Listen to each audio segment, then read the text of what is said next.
हे आहे माझ्या अंगणात मनाने आलेलं झाड आहे. हे म्हणजे जे चिमण्या घाण केल्यानंतर हे रस्त्याला वगैरे बरेचसे ह्याचे बिया पडतात.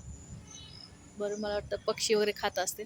मनाने झाड आलेलं आहे आणि खूपच फुलं छान लागलेले आहेत. पण मी मनाने झाड आलेले तोडत नाही. त्यामुळे पाहिलं का किती फुलं पडले त्याच्यात दारात. दररोज एवढे फुलं पडतात आणि खूपच दाट फुलं लागले होते. आता कमी झालेत पण खूपच काल पावसामुळे कमी झालेत, नाही तर खूप दाट फुलं लागले होते. आणि हे आहे शिवरीचं झाड. हेही मनाने आलं आहे आणि खूपच सावली वगैरे येतं आणि खूपच क्रिसमस ट्री वगैरे कशाला पाहिजे, हेच खूप छान दिसतं हे झाड. क्रिसमस ट्रीला सुद्धा हरवेल इतकं छान दिसतं, पानं वगैरे मस्त दिसतात. हे जे फुलं वगैरे पण येतात, परत पिवळे फुलं येतात ह्याला आणि खूप छान दिसतं.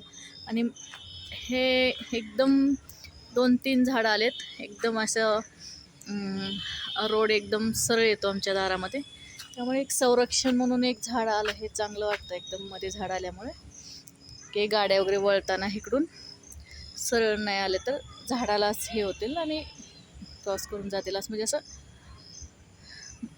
जे झाड येतात ना आपल्या दारात, ते आपलं संरक्षण करण्यासाठी येतात, मनाने येतात. ते झाड असं ठेवले पाहिजे आणि खूप छान दिसतात हे झाड.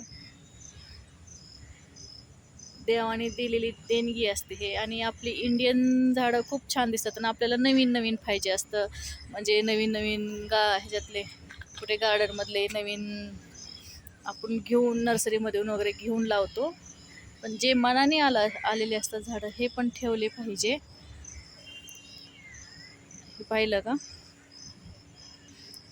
म्हणजे ह्या दिशेला हा पिवळ्या पिवळ्या फुलांचा आणि ह्या दिशेला जे गाड्या वगैरे येतात ह्या दिशेला हे झाड आलेलं आहे. पण जे येतं ना झाड खूपच महत्त्वासाठी येतं, कारण हे एक नेमकं घरासमोर आल्यावर त्यामुळे खूपच छान दिसतं. आणि जे मनाने येतात ना झाडं, ते शक्यतो येऊ देते.